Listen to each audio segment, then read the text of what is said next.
अस्सलामुअलैकुम व्यूअर्स। आज हम बनाने जा रहे हैं चपली कबाब। बीफ के कीमा लिया है मैंने हाफ़ के जी। अब उसके अंदर सब चीज़ हम शामिल करते हैं। सबसे पहले हम इसमें डालेंगे 3 चॉप की हुई हरी मिर्च,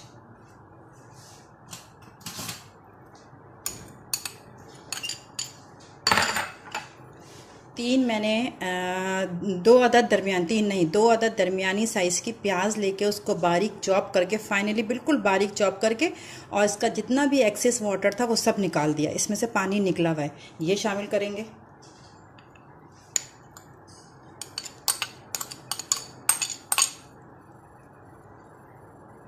दो अदद टमाटर, उसके बीज से निकाल के पानी बिल्कुल ना हो, ठीक है।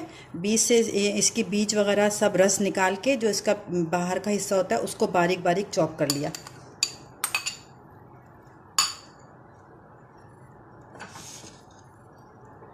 एक अदद अंडे का ऑमलेट बना लिया, इसको चूरा करेंगे तो इसको पूरा एक साबित अंडे का बना लिया, इसको भी डाल देंगे। अभी हम जब मिक्स करेंगे खुद ही चूरा हो जाएगा।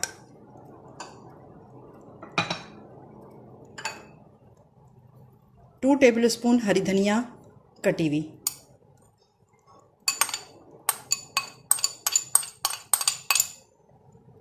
अब मसाले क्या क्या जाएंगे इसमें, ये है हाफ़ टी स्पून काली मिर्च, 1 टीस्पून सॉल्ट, 1 टेबलस्पून कुटी हुई लाल मिर्च, 1 टेबलस्पून कुटी हुई भुनी हुई धनिया, 1 टेबलस्पून अनारदाना, 1 टीस्पून अजवाइन और 1 टीस्पून ज़ीरा। ये अनारदाना, अजवाइन और ज़ीरा इनको मैं पीसूँगी। ये छोटी जो ग्राइंडर होता है ना सूखा, जिस तरह ये इसमें छोटे ग्राइंडर में इनको 3 को पीसेंगे। कौन सी चीज़? अनारदाना, अजवाइन और ज़ीरा। बाकी ये सारी चीज़ें जो इधर की हैं ये सब इसमें चली जाएंगी।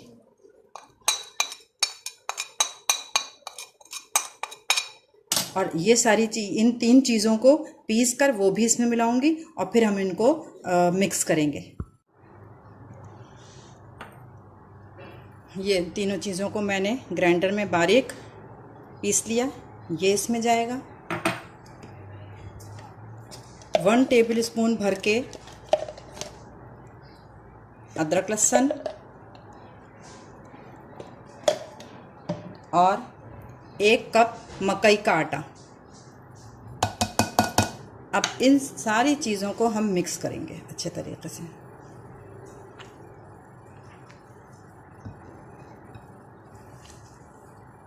ये अच्छे से मिक्स हो जाए तो फिर मैं इसमें एक अंडा शामिल करूँगी।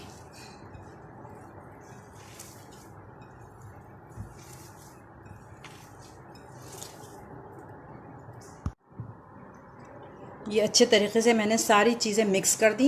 इस वक्त आप इसको थोड़ा सा इतना सा लेकर नमक चख सकते हैं। मैंने चखा था, मुझे थोड़ा सा कम लग रहा था। मैंने 1 टीस्पून लिया था ना, तो उसमें से थोड़ा सा 1/4 टीस्पून मैंने नमक और डाला है। और मिर्चें मेरे हिसाब से जितनी मेरे घर में खाई जाती हैं बिल्कुल सही है। आप लोग चख लीजिएगा कि मिर्चें अगर कम लग रही हैं तो और डाल लीजिएगा। अब इसको हम ढक कर और फ्रिज में रख देते हैं आधे घंटे के लिए। फ्रिज में, फ्रीज़र में नहीं। उसके बाद जब मैं टिकिया बनाऊंगी और फ्राई करूंगी तो फिर आपको दिखाऊंगी। ये देखिए व्यूअर्स, आधा घंटा हो गया। ये मैंने फ्रिज में रख दिया था। अब मैं पानी लगा के इसका इस तरह पेड़ा टाइप का बना के, और हाथ में ही टूट जाएगा, इसके ऊपर प्लेट पे इसका ये तरीका।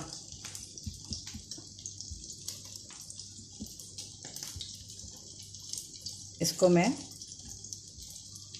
जो किनारे से गिर रहे हैं ना, कि अगर वो किनारे रहेंगे तो फ्राई में गिर जाएंगे, तो उसको टमाटर को उठा के ऊपर कर लीजिएगा। और जितना बड़ा आपको बनाना हो उतना बड़ा बना के फिर इसे फ्राई करेंगे। मैं आपको फ्राई का भी तरीका बताती हूँ किस तरह करना है।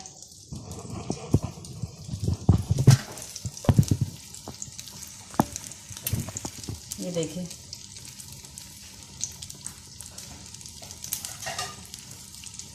ये मैंने एक डाल दिया है, ये फ्राई हो रहा है। इसको निकाल के फिर मैं अब दूसरा डालूंगी तो आपको बताऊंगी कि किस तरह ये प्लेट पर बनाकर और फिर मैं डाला है मैंने, ठीक है।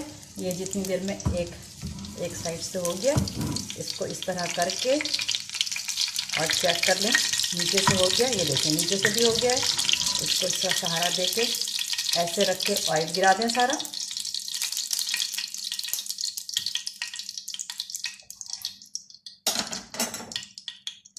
अब मैं दूसरा निकालती हूँ आपको।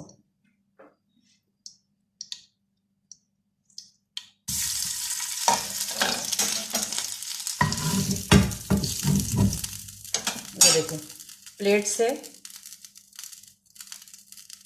इस तरह हाथ पे ले लिया। अब इसको आराम से, तेल गरम होगा, चमचे की मदद से आराम से आप इसको तेल में उतारें। और थोड़ा कच्चा है तो पहले लो फ्लेम पे रखेंगे, इसको भी टच नहीं करना है, इसको एक तरफ से होने दें। हल्की आंच रखेंगे ताकि ये अंदर तक गल जाए गोल।